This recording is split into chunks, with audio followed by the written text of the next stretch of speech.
Hola, ¿qué tal? Mi nombre es Jonathan Arce, del grupo 622, y en esta ocasión presentaremos, mi equipo y yo, lo que es el tema de la segunda ley de Newton, como se escrito aquí.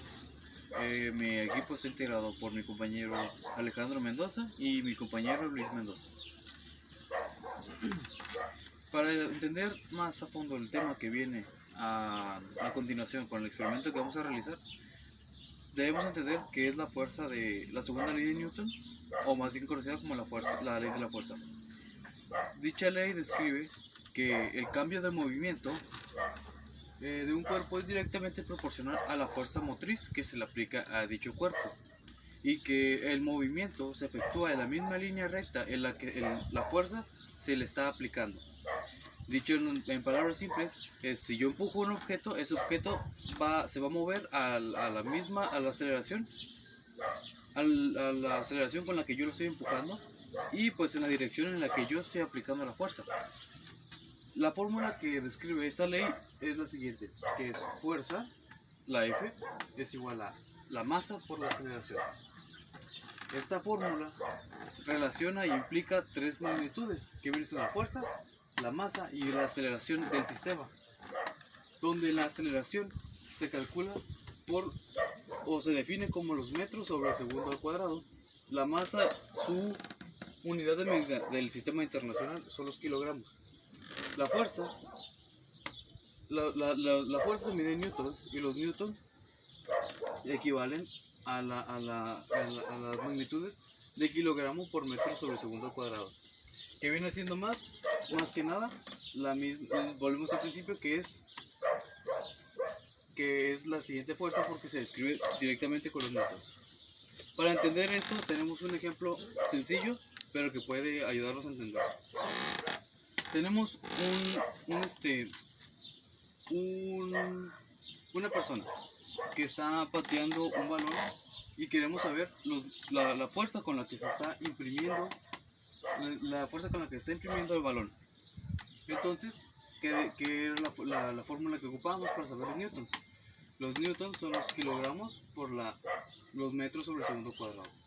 Entonces, tenemos que el cuerpo, en este caso el balón, tiene un peso de 1 kilogramo, 1.5 kilogramos, perdón, y se viaja a una aceleración de 2 metros sobre segundo al cuadrado.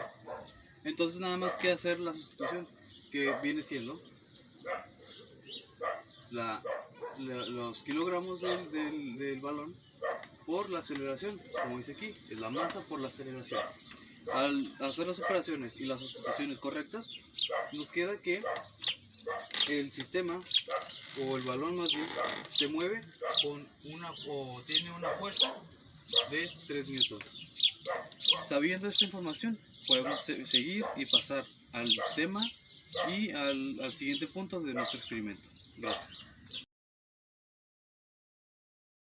Mi nombre es Luis Mendoza, del grupo 622, y voy a hacer ahora sí lo que es la práctica del coeficiente de fricción, en los cuales vamos a tener diferentes tipos de rozamientos. Estos rozamientos van a distinguirse con diferentes tipos, o más bien con diferente tipo de material. Una sola superficie, que va a ser mi superficie, la cual va a ser el cálculo angulatorio de mi misma beta, que va a ser el ángulo que voy a formar a partir de esta inclinación, tomando en cuenta los diferentes criterios o los diferentes materiales con los cuales me voy a basar. El primer material que voy a utilizar es una cajita de madera. Secuencialmente se pide un cubo, pero son mayoritariamente los materiales que tengamos a la mano debido a cuestiones de la pandemia. También tengo una cajita, que es la que tiene un tipo de, ahora sí que plástico un poco más delgado, que hace un poquito menos de fricción. Aluminio, un bote. Y también una caja, que esta es a partir de cartón. El cartón. El cálculo se va a hacer a partir en el momento exacto en el que yo tenga mi materia y esta tenga una fuerza de oposición. Entonces, esto que se está ejerciendo es un ángulo contrario. La fuerza que se está aplicando es el peso en distribución, pero nosotros no vamos a tomar en cuenta la masa que esté en relación con esto, sino con los diferentes tipos de materiales los cuales están interviniendo, formando una fuerza de acción y una fuerza de reacción, la cual es una fuerza de empuje contrario. Una de este lado, la otra de este otro lado, manteniéndolo de una manera fija, pero nosotros queremos hacer que esta misma fuerza se elimine.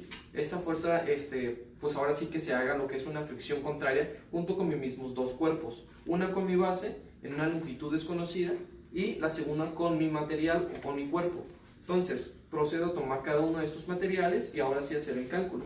Tomo primero, como he mencionado anteriormente, la caja proporcionado, dejando este ángulo de inclinación, y justo cuando la caja empieza a hacer un movimiento rotatorio, como pueden ver, se mantiene de una manera fija. Eso hace que el impulso sea un poco contrario. Mantenemos, hacemos y dejamos, notamos que ya se dejó ahí, y hacemos el cálculo de la medición para saber los ángulos que se mantienen. Entonces, una vez reconocidos esos ángulos que ya mantengo aquí yo en desarrollo, nos deja que la misma madera, que es el material en el cual estamos con la superficie, y el cuerpo con el que yo estoy haciendo la conjugación de dicho experimento, que es de madera, nos deja un ángulo de 40 grados, que en oposición a la formulación en la que sabemos que el coeficiente de fricción es igual a la tangente del ángulo que nosotros medimos, nos deja una totalidad de 0.83, con unidades de medida variantes. Una de ellas puede ser el newton debido a que es una fuerza. Entonces, ahora tenemos lo que es nuestra cajita de plástico. Lo tomamos, hacemos la medición, aquí se tiene porque es corrugado, hacemos inclinación y vemos que hace el roce. A partir de ahí yo detengo lo que es el ángulo, tomo para medir mis parámetros, dejo, y una vez ya checado este mismo ángulo, procedo a hacer mis anotaciones, en el cual yo ya sé que este tiene un ángulo de 35 grados a partir de mi punto de referencia. Entonces, como es un plástico liso, el ángulo, o más bien la materia que tenemos nosotros, va a disminuir o va a aumentar diferentes tipos de fricciones, y los ángulos van a ser o mayores o menores. Entonces procedemos a hacer lo mismo, la misma conjugación de la misma fórmula, de que ahora sí que el coeficiente de fricción va a ser igual a la tangente de mi ángulo, en la cual nosotros vamos a tener unas unidades de medida de 0.70, igual newtons. Ahora procedemos con el siguiente material, que es una caja de cartón. Tomamos la caja de cartón, colocamos, y desde mi punto cero comienzo a hacer la elevación y veo que desde ahí ya está empezando el deslice.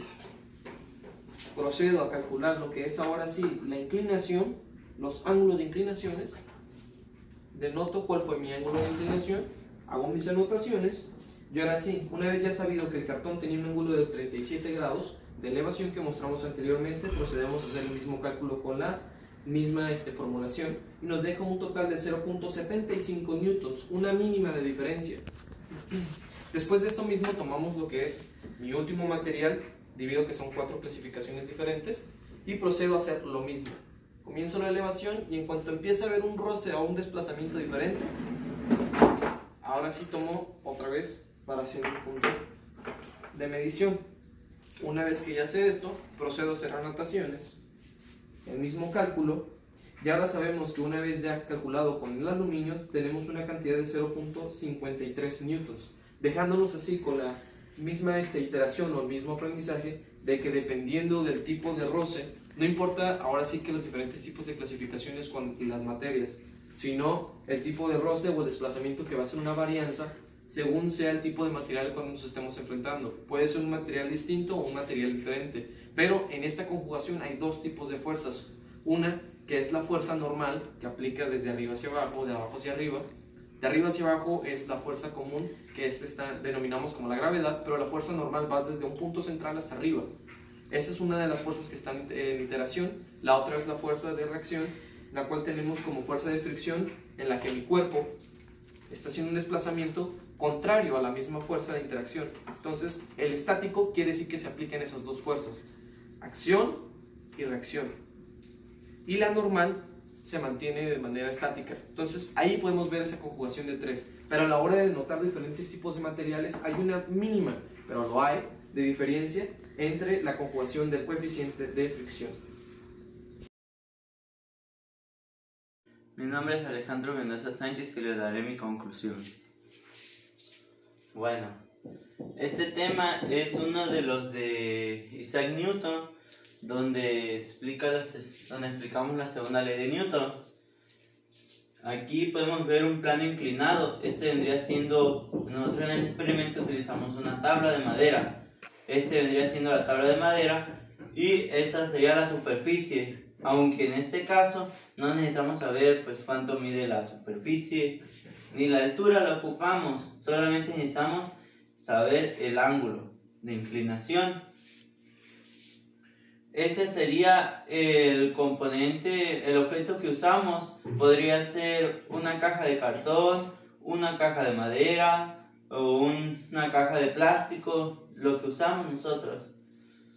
Entonces aquí podemos ver que mu viene siendo el coeficiente de fricción estática. En el objeto interfieren tres fuerzas: la normal, el peso y la fuerza en X.